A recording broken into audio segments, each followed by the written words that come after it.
Magandang araw! Another day, another food trip at may pupuntahan tayo dito sa Pampanga. Ito ang LBS Bake Shop. O, diba? So, ito nga. Maaga nga kaming nagligpit para mapuntahan to. Kasi may pupuntahan kami sa area, malapit doon.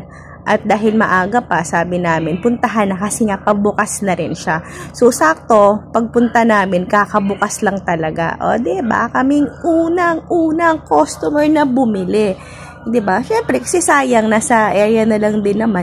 Kasi, yung LBS Bake Shop, meron siya sa Mabalacat, medyo malayo. Tapos, wala siya sa Balibago. So, eto nga, nagbumili kami ng cheese roll, ng pork hopia, tapos isang box ng Spanish bread, at isang box din ng cheese bread. So, mainit-init pa talaga yan. Hindi na namin maantay. Makabalik kami sa pinagstayhan namin.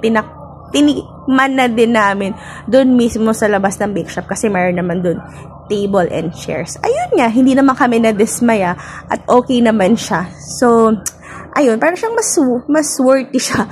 Parang malambot din siya, tapos medyo malaki-laki siya.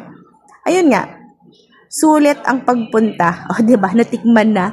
At sa wakas, natikman na rin namin ng LBS cheese bread. At ayan nga yung price kung sakaling gusto nyo.